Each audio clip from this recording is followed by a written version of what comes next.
సజీవుడు మన రక్షకుడు ఆత్మదేవుడైనటువంటి యేసుక్రీస్తు నామములో మనకందరికి శుభములు. దేవుడు మనల్ని ఈ విధంగా ప్రేమిస్తున్నాడు. ఈ రోజు నూతన దినంలో ఉదయకాలంలోని దేవుని యొక్క మాటలు వినటానికి దేవుడు మనకు మంచి అవకాశాన్ని ఇచ్చాడు. విన్నటువంటి మాటలు మన జీవితంలో అవి పనిచేయునట్లు పరిశుద్ధాత్మ దేవుడు మనకు సహాయం చేయనుగాక. 33వ దావీదు గారి కీర్తన. దావీదు గారు తన మాటలన్నీ కూడా పరిశుద్ధాత్మ ప్రేరేపణతో ఆయన మాట్లాడాడు. అవి వ్రాయబడినటువంటివి అని మనకు అపోస్తల కార్యముల గ్రంథంలో 1వ అధ్యాయంలో దావీదు గారు పరిశుద్ధాత్మతో నింపబడిన వాడు అన్న మాట మనం చూస్తున్నాం. అంత మాత్రమే కాకుండా దావీదు గారికి యేసుక్రీస్తు ఎవరో తెలుసు. యేసుక్రీస్తు మరణం గురించి తెలుసు. కొన్ని వేల సంవత్సరాల క్రిందటనే యేసుక్రీస్తు మరణిస్తాడని, యేసుక్రీస్తు తిరిగి లేస్తాడని, యేసుక్రీస్తు తిరిగి ఆరోహణం అవుతాడని ఆయన ముందుగానే ఎరిగినటువంటి వాడు. కనుక ఈ మాటలు నేను ఎందుకు చెప్పుచున్నానంటే, దావీదు గారు కేవలము చరిత్రలో ఉన్నటువంటి ఒక గొప్ప వ్యక్తి లేదా ఒక మంచి రాజు చరిత్రను మనం చూడడం లేదు. చరిత్రలో ఉన్నటువంటి వాటిని తీసుకొని పరిశుద్ధాత్మ దేవుడు అన్ని తరములలో ఉన్నటువంటి వారికి సజీవమైనటువంటి వాక్కులు వినిపించడానికి ఇవన్నీ ఉన్నాయి. దేవునికి స్తోత్రం. 5వ వచనంలో 33వ కీర్తన 5వ వచనంలో ఆయన నీతిని న్యాయమును ప్రేమించుచున్నాడు, లోకము యెహోవా కృపతో నిండి ఉన్నది. ఇక్కడ నీతిని ప్రేమించుచున్నాడు, అది మనం నిన్నటి దినంన చూసాం. ఈరోజు యెహోవా న్యాయమును ప్రేమించుచున్నాడు. న్యాయము, యెహోవాకు న్యాయం అంటే ఇష్టం. ఎందుకు న్యాయం అంటే ఇష్టం అంటే ఆయన న్యాయవంతుడు కాబట్టి. దేవునికి స్తోత్రం. దేవుడు న్యాయవంతుడు, అది దేవుని న్యాయం. భూలోకంలో కూడా మనకు రకరకాలైనటువంటి న్యాయాలు మనకు కనపడుతుంటాయి. కానీ జీవవాక్కులో ఈ దేవుని యొక్క న్యాయము మనకు కనబడుతుంది. దేవుడు న్యాయము చేయువాడుగా మనకు అగుపడుతున్నాడు. కీర్తనల గ్రంథంలోనే 9వ కీర్తన 8వ వాక్యములో, 9వ కీర్తన 8వ వచనములో, యెహోవా నీతిని బట్టి లోకమునకు తీర్పు తీర్చును, యథార్థతను బట్టి ప్రజలకు న్యాయము తీర్చును. యథార్థతను బట్టి ప్రజలకు న్యాయము తీర్చును. ఆయన న్యాయములో ఎటువంటి అన్యాయం జరగదు. ఆయన న్యాయము యథార్థతను బట్టే ఉంటుంది. అంటే ఎవరికి న్యాయము జరగవలనో వారికే న్యాయము జరుగుతుంది. ఇక దానిలో మార్పులు ఉండవు. దానిలో బంధుప్రీతి ఉండదు, ప్రాంత ప్రీతి ఉండదు, లేదా డబ్బు విషయంలో అంటే లంచాలు ఇచ్చి న్యాయమును అన్యాయం చేయడం, అన్యాయమును న్యాయం చేయడం అటువంటిది ఏముండదు. యథార్థతను బట్టి, in a right standards of God, దాన్ని బట్టి దేవుడు న్యాయము చేస్తాడు. దేవునికి స్తోత్రం. మరియు ఇదే దేవుని యొక్క న్యాయమును గురించి 89వ కీర్తనలో 14వ వచనములో, 89:14,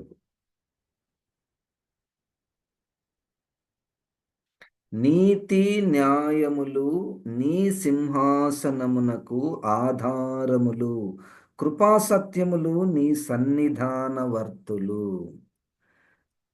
సింహాసనము ఆ పదము కూర్చోడానికి, కేవలం కూర్చోడానికి కాదు అది. సింహాసనము అన్న పదములో ఏముందంటే నాయకుడు అన్నటువంటి వారు ఎవరైనా అక్కడ కూర్చొని తీర్పు తీర్చే ఆ ఆ పోస్చర్, తీర్పు తీర్చే స్థలము, సింహాసనం మీద కూర్చున్నటువంటి వారు. ఈ తీర్పు తీర్చేయడానికి కూర్చున్నటువంటి వారికి ఆ,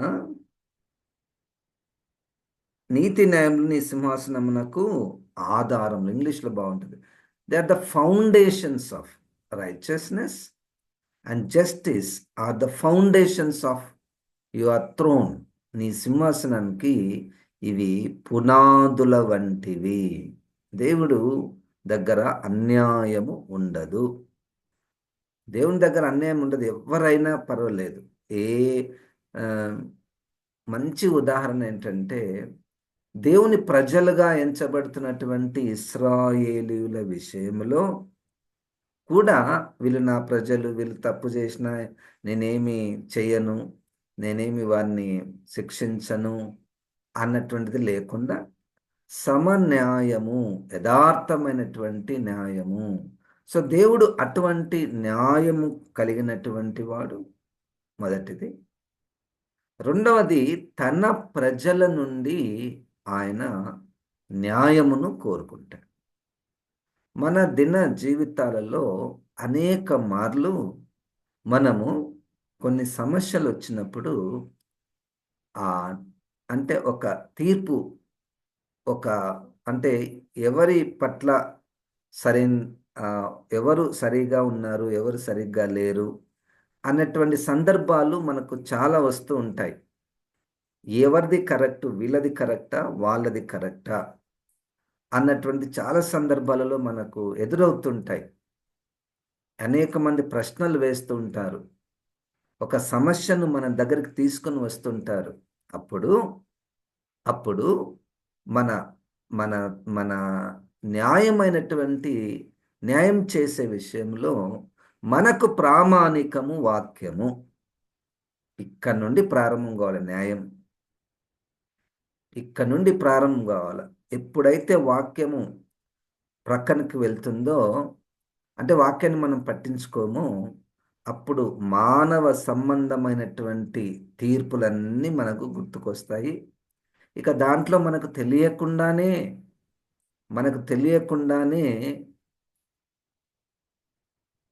బంధుప్రీతి వచ్చేస్తుంది. మనకు బాగా అలవాటు అయిపోయి ఉంటుంది. మనకు తెలియకుండానే మా ప్రాంతం వాళ్ళు, లేకపోతే మా డినామినేషన్ వారు, లేదా మా బంధువులు, మా తల్లి, మా అన్న, ఇవన్నీ మనలో ఆటోమేటిక్గా పనిచేస్తూ ఉంటాయి.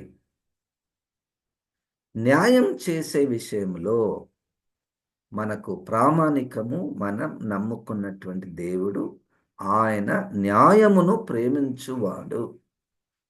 ఆయన న్యాయము ప్రేమించువాడు. మనం ఏదైనా ఒక తీర్పు తీరిస్తే, ఏదైనా ఒక మాట విషయంలో ఇదిగో వీరు ఇది సరిగ్గా ఉంది, ఇది సరిగ్గా లేదు అన్నటువంటిది దేవుడు కూడా అంగీకరించే విధముగా ఆ న్యాయము ఉండాలి.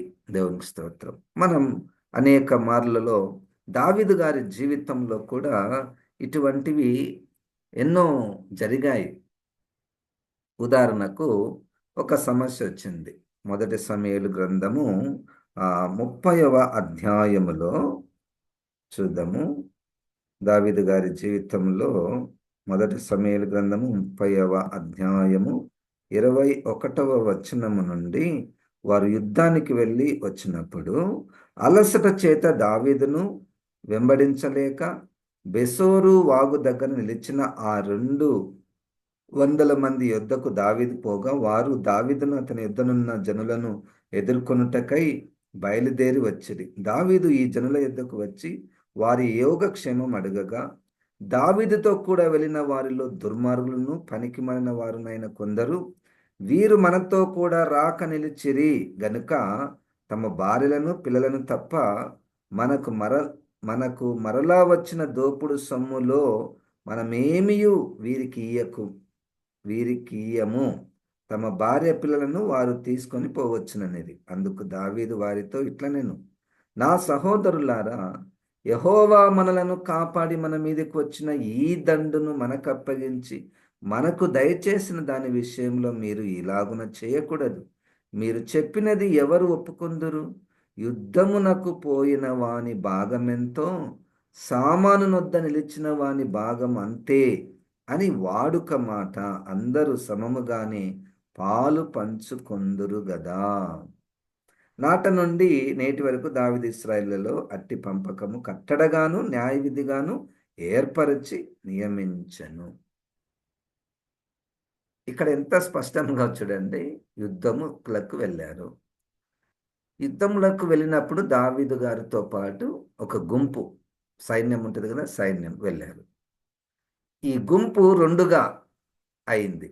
ఈ మొదటి గుంపు యుద్ధానికి వెళ్ళారు, రెండో గుంపు అలసట చేత ఒక దగ్గర ఆగిపోయారు. ఆ మొదటి గుంపు దావీదు గారితో వెళ్ళి జయము పొందారు. జయములో వాళ్ళు దోపుడు సొమ్మును తీసుకుని వచ్చారు. ఇప్పుడు ఆ సొమ్మును పంచిపెట్టారు. ఈ మొదటి దావీదు గారితో వెళ్ళినటువంటి వారు, మేము కదా యుద్ధం చేసింది, మేము కదా అలసిపోకుండా మీతో పాటు వచ్చింది, వీళ్ళైతే మధ్యలోనే ఆగిపోయారు, వీళ్లకు పాలు లేదు. ఇది మానవ న్యాయ వ్యవస్థలో వాళ్ళు చెప్పింది కరెక్టే. మానవ న్యాయ వ్యవస్థలో యుద్ధం చేస్తేనే కదా జయం, ఎంత ప్రాణాలకు తెగించి మేము చేశాము అని. కానీ ఇక్కడ దావీదు గారు దేవుని న్యాయమును తీసుకుని వచ్చారు. ఎట్లా అంటే, అయ్యా నువ్వు, నేను యుద్ధం చేశాను, నేను ప్రాణాలు తెగించి నేను పోరాడాను, నేను అలసిపోలేదు అంటున్నావు. అసలు సంగతి నువ్వు మర్చిపోయావు. దేవుడు యుద్ధము చేశాడు, దేవుడే మనకు జయమునిచ్చాడు. దేవుడే మనకు జయమునిచ్చాడు. కావున యుద్ధమునకు పోయిన వాని భాగమెంతో, సామానునొద్ద నిలిచిన వాని భాగం అంతే అని వాడుక మాట. అందరూ సమముగానే పాలు పంచుకుందురు కదా. ఇది దేవుని న్యాయం. ఎంత బాగుంది కదా ఇది. కానీ అది పాటించాలంటే చాలా కష్టం. పాటించాలంటే ఎంత కష్టం అది. ఎందుకు పాటించడం కష్టం అంటే, ఒకవేళ అట్లా చేసామనుకోండి, ప్రస్తుతం ఉన్నటువంటి న్యాయ వ్యవస్థలకు అది ఉల్టా అవుతుంది. నంబర్ 1. నంబర్ 2, అట్లా చేస్తే మనల్ని చూసి పిచ్చోళ్ళు అంటారు. నువ్వేం తీర్పు తీరుస్తావా అంటారు. ఇది ఎక్కడ న్యాయము అంటారు. ఇది ఎక్కడ న్యాయము? ఎక్కడ కనపడదే. పని చేసిన వాళ్లకు, చెయ్యని వాళ్ళకి ఎట్లా ఇస్తారు? దేవుని న్యాయములో ఇంత లోతైనటువంటి విషయం ఉన్నది. యేసుప్రభు కూడా ఒక ఉపమానం చెప్తూ, 9 గంటలకు ఉదయమున పనికెక్కాడు ఒక మనిషి. ఎక్కినప్పుడే యేసుప్రభు చెప్పాడు, నీకయ్యా నీకు ఎంత జీతం ఇస్తా. తర్వాత కొన్ని గంటల తర్వాత ఇంకా కొంతమంది పనులు వచ్చారు. ఇంకో కొంత సమయం తర్వాత ఇంకో కొంతమంది పనులకు వచ్చారు. లాస్ట్లో ఒక 5 గంటలకు, సాయంకాలం 5 గంటలకు కొంతమంది పనులు వచ్చారు. వాళ్ళు 6 గంటలకు పని అయిపోయింది. ఉదయం 9 గంటల నుంచి 6 గంటల వరకు చేసిన వ్యక్తికి ఒకటే జీతము. 5 గంటల నుంచి 6 గంటల వరకు 1 గంట చేసిన వారికి ఒకటే జీతం. ఇక్కడ దేవుని యొక్క న్యాయము. అక్కడ తర్వాత ప్రశ్న వస్తుంది, అట్టెట్లా ఇస్తారు నువ్వు? మేము 8 గంటలు చేస్తే ఇదా జీతము, వాడు ఒక్కటే గంట చేసింది, అది ఎట్లా న్యాయం అవుతుంది? అప్పుడు యేసుక్రీస్తు అంటాడు, నేను నీకు ఎంత ఇస్తానని చెప్పాను? నేను ఇస్తానన్నదే కదా నీకు ఇచ్చింది. నేనేమైతే అన్యాయం చేయలేదు కదా నీకు. ఆ వ్యక్తికి, 1 గంట చేసిన వ్యక్తికి కూడా నేను అంతే జీతం ఇవ్వాలని నేను అనుకున్నాను. అది నా ఇష్టం. దేవుడు న్యాయమును ప్రేమించును. ఈ న్యాయంలో ఉన్నటువంటి ఆ లోతైనటువంటి విషయాలు చూడండి ఎంత విచిత్రంగా ఉంటాయో. కనుక దేవుని యొక్క న్యాయముతో మనము నింపబడాలి. లోక న్యాయాలు, అన్యాయం ఒకవైపు ఉంటే, అసలు న్యాయముగా పిలువబడేది కూడా అన్యాయంగానే కనపడుతుంది దేవుని యొక్క దృష్టిలో. అంటే ఒక దేవుని యొక్క న్యాయము చాలా గొప్పది. ఇదే దావీదు గారు ఇంకొక సందర్భంలో చూడండి, 2 సమూయేలు గ్రంథము 9వ అధ్యాయము, 2 సమూయేలు గ్రంథము 9వ అధ్యాయము 7వ వచనం. అందుకు దావీదు, నీవు భయపడవద్దు, నీ తండ్రి అయిన యోనాతాను నిమిత్తం నిజముగా నేను నీకు ఉపకారం చూపి నీ పితరుడైన సౌలు భూమి అంతయు నీకు మరల ఇప్పింతును, మరియు నీవు సదాకాలం నా బల్ల యొద్దనే భోజనం చేదునని సెలవీయగా, అతడు నమస్కరించి, చచ్చిన కుక్క వంటి వాడునైనా నా ఎడల నీవు దయచూపుటకు నీ దాసునగు నేను ఎంతటి వాడను అని. అప్పుడు రాజు సౌలు సేవకుని సీబాను పిలువనింపి, సౌలునకును అతని కుటుంబమునకును కలిగిన సొత్తంతటిని నీ యజమాని కుమారునికి నేను ఇప్పించి ఉన్నాను. కాబట్టి నీవును నీ కుమారులను నీ దాసులను అతని కొరకు ఆ భూమిని సాగుబడి చేసి నీ యజమాని కుమారునికి భోజనమునకై ఆహారం కలుగునట్లు నీవు దాని పంట తేవలెను. నీ యజమాని కుమారుడైన మెఫీబోషెతు ఎల్లప్పుడూ నా బల్ల యొద్దనే భోజనం చేయునని సెలవిచ్చెను. ఈ సీబాకు 15 మంది కుమారులను 20 మంది దాసులను ఉండిరి. మెఫీబోషెతుకు, కుంటివాడైనటువంటి మెఫీబోషెతుకు తండ్రి చనిపోయాడు, కుంటివాడు. ఇప్పుడు ఈయన విషయంలో ఎంత న్యాయం చూడండి. అసలు నువ్వు ఇంటికాడనే ఉండు, నేను నీకు కావలసినటువంటివన్నీ పంపిస్తా, నీకు రావాల్సినటువంటి ఆస్తిని, ఆ భూములను అన్నిటినీ కౌలుకి ఇప్పించి ఆ కౌలు ద్వారా వచ్చినటువంటిది అంతా కూడా నీకు నేను పంపిస్తా. ఇక్కడ నాకు ఒక మాట రూతు గ్రంథంలో, రూతు బోయాజును చూసి, నయోమి గారు బోయాజు విషయంలో ఏమంటదంటే, చనిపోయిన వారికి, బ్రతికి ఉన్న వారికి ఉపకారము చేయమానని ఇతడు. చనిపోయిన వారికి ఉపకారం ఎట్లా చేస్తాం? బ్రతికున్న వారికి ఉపకారం చేయొచ్చు, సహాయం చేయొచ్చు. చనిపోయిన వారికి అంటే దావీదు గారు తాను యోనాతానుకు చేసినటువంటి వాగ్దానాన్ని పట్టుకొని ఈ కుంటివాడైనటువంటి మెఫీబోషెతుకు అసలు అది తట్టుకోలేని న్యాయము. అంటే ఆ న్యాయంలో దేవుని ప్రేమతో నింపబడినది. దేవునికి స్తోత్రం. ఈరోజు పాఠం ఏంటంటే, మనం ఎక్కడైనా ఎవరి విషయంలోనైనా న్యాయము అన్యాయము చేసే విషయంలో, మరి ముఖ్యంగా ఈ ఆస్తుల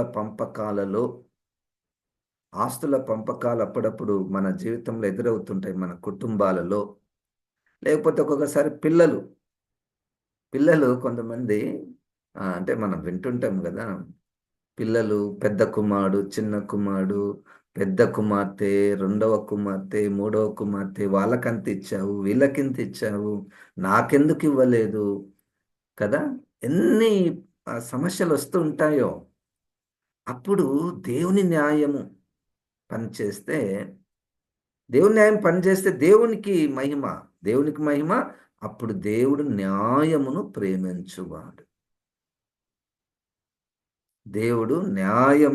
ప్రేమించువాడు.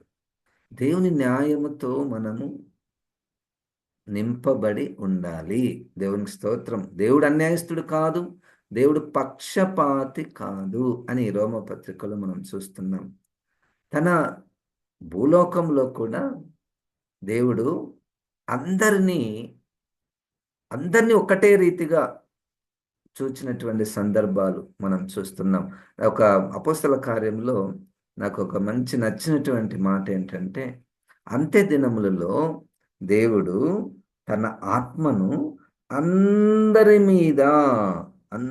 మీద అన్నటువంటి ఆ మాటకు చూడండి, యోవేలు ప్రవక్త చెప్పినటువంటి మాటలు 17వ వచనంలో, అపోస్తల కార్యముల గ్రంథము 2వ అధ్యాయము 17వ వచనము. అంత్య దినముల యందు నేను మనుషులందరి మీద నా ఆత్మను కుమ్మరించెదను. మీ కుమారులు మీ కుమార్తెలు ప్రవచించెదరు. మీ యవనులకు దర్శనములు కలుగును. మీ వృద్ధులు కలలు కందురు. ఆ దినములలో నా దాసుల మీదను నా దాసురాండ్ర మీదను నా ఆత్మను కుమ్మరించెదను గనుక వారు ప్రవచించెదరు. వృద్ధులు వృద్ధులతో ఏం పని వస్తుందండి? ఏం ఏం లాభము? వాళ్ళు ఏం చేయగలుగుతారు అని మనం అనుకుంటాం. కానీ దేవుడు అన్యాయస్తుడు కాదు. వృద్ధులు కలలు కందురు. దేనికి? వారు కలలు కని దేవుని యొక్క ప్రత్యక్షతలు కలలు కంటారు. మామూలుగా మనం కూడా కలలు కంటూ ఉంటాం. అది కాదు ఇక్కడ. తన ఆత్మ ద్వారా దేవుని ప్రత్యక్షతలు వృద్ధులకు దేవుడిస్తాడు. ఎవ్వరికి కూడా అన్యాయస్తుడు కాదు. పనివారి మీద, దాసుల మీద ఆయన ఆత్మను కుమ్మరింపచేస్తాడు. యవ్వనస్తుల మీద కుమ్మరింపచేస్తాడు. గనుక ఏ భేదము లేకుండా 10వ అధ్యాయంలో 11వ అధ్యాయంలో అపోస్తుల కార్యముల గ్రంథంలోనే పేతురు గారు గుర్తుపడతాడు. ఇది కేవలము ఇస్ ఈ మన మీదనే కాదు దేవుడు ఆత్మను కుమ్మరించింది, అన్యుల మీద కూడా దేవుడు ఆత్మను అనుగ్రహించాడు. వారు కూడా ఇప్పుడు భాషలలో మాట్లాడుతున్నారు. దేవుడు అన్యాయస్తుడు కాదు. దేవుడు న్యాయవంతుడు. దేవుని న్యాయముతో మనము నింపబడాలి. దేవుని న్యాయముతో మనము నింపబడాలి. దేవునికి స్తోత్రం. కనుక 33వ కీర్తనలో 5వ వచనంలో దేవుడు న్యాయమును ప్రేమించును. యేసుక్రీస్తుని మనము కలిగి ఉంటే పరలోక న్యాయము మనలో స్థాపించబడుతుంది. దేవునికి స్తోత్రం. పరలోక న్యాయము మనలో స్థాపించబడుతుంది. ఇప్పుడు చూడండి, యుద్ధాలు జరుగుతున్న సమయంలో ఎవరికి వారు మాది న్యాయం, మాది సత్యం, మేము సరిగ్గా ఉన్నాము, అవతల వ్యక్తే తప్పు, ఇంకొక దేశమే తప్పు. ఎవరికి వారికి వాళ్ళకు స్టాండర్డ్స్ ఉన్నాయి. This is our justice, we act justly, మేము న్యాయంగానే ప్రవర్తిస్తున్నామండి అని ఎవరికి వారు చెప్తున్నారు. కానీ మొత్తానికి నష్టం ఎక్కడ? ప్రాణ నష్టం ఎక్కడ? ఎంతమంది పౌరులు చనిపోతున్నారు? ఎంత ఆస్తి నష్టం అవుతుంది? కారణం ఏంటంటే దేవుని యొక్క న్యాయము వీరికి తెలియదు. దేవుని యొక్క న్యాయం తెలియదు. ఎవరికి వారికి ఒక కోణములో రాంగ్ మోటివ్స్ ఉంటాయి. కనుక దేవుడు న్యాయమును ప్రేమించుచున్నాడు. ఏది న్యాయము? ఎవరు చెప్పాలి వీళ్ళకు? ఎవరు చెప్పాలి? ఎవరు న్యాయం తీర్చాలి? ఎవరు న్యాయం తీర్చడానికి కూర్చుంటే ఎవరు వింటారు? నేను నా దేశము కాబట్టి నా దేశం ఏం చేసినా కరెక్టే. అది అన్యాయం? మనం మన దేశంలో ఉన్నాము కాబట్టి మన దేశం ఏమి చేసినా కరెక్ట్ అని అందమా? లేదా పలానా దేశం మనకు నచ్చింది, వాళ్ళు ఏం చేసినా అది న్యాయమా?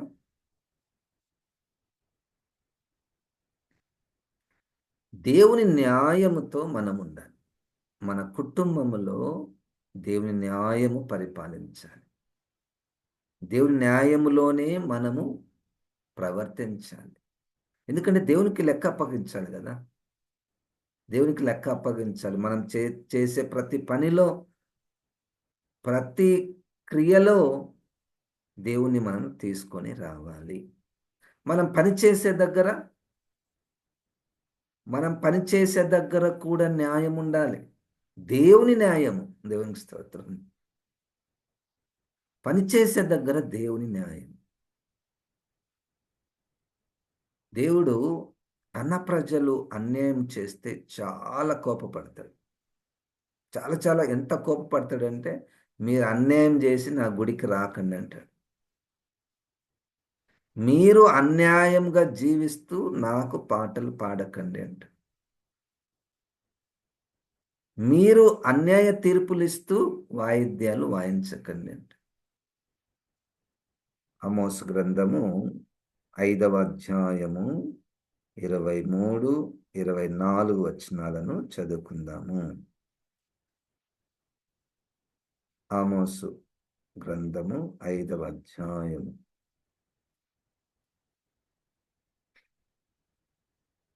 21 నుంచి చదువుతున్నాను. మీ పండుగ దినములను నేను అసహించుకొనుచున్నాను, వాటిని నీచముగా ఎంచుచున్నాను. మీ వ్రత దినములలో కలుగు వాసనను నేను ఆఘ్రానింపనొల్లను. నాకు దహన బలులను నైవేద్యములను మీరు అర్పించినని నేను వాటిని అంగీకరింపను.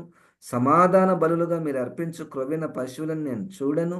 మీ పాటల ధ్వని నా యుద్ధ నుండి తొలగనీయుడి. మీ స్వరమండలముల నాదము వినుట నాకు మనస్సు లేదు. నీళ్లు పారినట్లుగా న్యాయము జరుగనీయుడి. గొప్ప ప్రవాహము వలె నీతిని ప్రవహింపనీయుడి.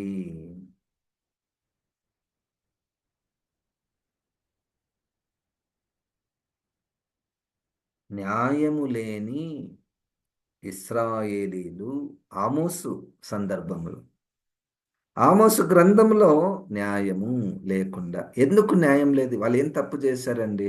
ఏం అన్యాయం చేశారో తెలుసా అండి? ఆమోసు గ్రంథ సమయానికి ఇశ్రాయేలీలు చాలా బలమైనటువంటి వారు, చాలా ధనముతో ఉన్నటువంటి వారు, చాలా సుఖ సౌఖ్యాలతో జీవిస్తున్నటువంటి వారు. ఎట్లా ఎట్లా వచ్చింది ఇంత ఆశీర్వాదం అంటే, పేదవాళ్ళను అణిచి, పేదవాళ్ళకు ఇవ్వవలసినటువంటి జీతాన్ని బిగబట్టి, ఎంత బిగబట్టడం అంటే అప్పు ఇస్తారు. అప్పు ఎట్లా ఇస్తారు? కుదవబెట్టాలి. నీవు నీ బ్లాంకెట్స్ని కుదవబెట్టాలి, నేను నీకు అప్పిస్తా. అవతల వాడు అప్పు కట్టలేని స్థితి. అప్పు కట్టలేకపోతే వాడు చలికి వణుకుతుంటాడు. వాడు వణుకుతున్నా చస్తున్నా వానికి కావలసినటువంటి ఈ దుప్పట్లు మాత్రం ఇవ్వము. నా డబ్బులు నాకు తిరిగి కావాలి. అట్లా సంపాదించారు. మంచి మంచి ఇల్లు కట్టుకున్నారు. ఎట్లా కట్టుకున్నారు? అన్యాయం చేసి కట్టుకున్నారు. అన్యాయం చేసి కట్టుకొని బాగా డబ్బును సంపాదించి జీవిస్తున్నారు. దేవుని దగ్గర ఆరాధన కూడా ఏం తక్కువ లేదు. దేవుని దగ్గర ఆరాధన కూడా ఏం తక్కువ లేదు. పాటలు, బలులు, మళ్ళా సమాధాన బలులు, బర్న్ట్ ఆఫరింగ్స్, దహన బలులు, వాయిద్యాలు, పాటలు. అన్యాయముతో దేవుడు న్యాయాన్ని ప్రేమిస్తున్నాడు. అక్కడ స్టార్ట్ కావాలి. నువ్వు అన్యాయం చేసి వచ్చి నన్ను ఆరాధన చేస్తే నేను దానిని అంగీకరించను. మన జీవితంలో ఇదే అప్లై అయితే ఎంత భయంకరం కదా. నేను నా ఇంటిలో కొంతమందికి అన్యాయం చేసి నేను గుడికి వస్తే ఆత్మదేవుడు ఏమంటున్నాడంటే, నీ ఆరాధన నేను అంగీకరించ. మనం పని చేసే దగ్గర ఎక్కడైనా మోసం చేశామండి? లంచము తీసుకున్నామా? లంచం తీసుకున్నామా? ఇచ్చామా? అవి చేసి మళ్ళీ ఇక్కడికి వచ్చి మనము ఆరాధన చేస్తే అవి ఆరాధన అంగీకరించబడదు. ఆరాధన అంగీకరించబడదు. ఎంత స్పష్టంగా దేవుడు తన ప్రజలలో నుండి న్యాయంను కోరుకుంటున్నాడు. తన ప్రజలుగా పిలువబడుతున్నటువంటి వారి నుండి న్యాయాన్ని కోరుకుంటున్నాడు. దేవుడు న్యాయవంతుడు. దేవుడు న్యాయాన్ని ప్రేమిస్తాడు. దేవుని రాజ్యము కట్టబడుతుంది. దేవుని రాజ్య విలువలు ఎట్లుండాలంటే ఈ లోక విలువలు మనకు తెలుసు కదా, తారుమారు అవుతుంటాయి కదా, అన్ని తారుమారు అవుతుంటాయి ఈ లోక రాజ్యము. మరి దేవుని రాజ్యము అక్కడ వీలు లేదు. ఆ దేవుని రాజ్యంలో ఉన్నటువంటి వారికి న్యాయం అంటే చాలా ప్రీతి, ప్రేమ. దానికి గట్టి నిలబడతారు వాళ్ళు. న్యాయానికి ఎక్కడ అయినా కానీ, అటు పరిచర్యలో కానీ, ఇంట్లో కానీ, పని చేసే దగ్గర కానీ, న్యాయము, వాళ్ళు ఎవరైనా కానీ న్యాయం. బంధుప్రీతి పనిచేయదు వాళ్ళకు. మా ప్రాంతం వాడు, మా స్టేట్ వాళ్ళు, మా భాష వాళ్ళు పనిచేయరు. వాళ్ళు ఎవరైనా కానీ దేవుని న్యాయంతో నింపబడి ఉంటారు. అట్టి న్యాయమును దేవుడు ప్రేమిస్తాడు. అట్టి వారి ఆరాధన దేవుడు అంగీకరిస్తాడు. పరిశుద్ధాత్మ దేవుడు మనల్ని అట్టి దేవుని న్యాయంలోనికి మనకు మనం ఉండడానికి, జీవించడానికి సహాయం చేస్తాడు. ప్రార్థన చేసుకుందాం. వాక్యమైన ప్రభా, ఈ మాటలు నాలో మాలో ఫలింపచేయము. వాక్యానుసారముగా మేము నడుచున్నట్లు మాకు శక్తిని దయచేయమని యేసు క్రీస్తు నామమున ప్రార్థిస్తున్నాము తండ్రి. ఆమెన్. ఇప్పుడు మన పరమ తండ్రి అయిన దేవుని యొక్క ప్రేమ, ప్రభువైన యేసు క్రీస్తు యొక్క కృప, పరిశుద్ధాత్మ దేవుని యొక్క సహాయము మనకందరికీ సదాకాలము తోడయుండును గాక. ఆమెన్. దేవుడు మనల్ని దీవించును గాక.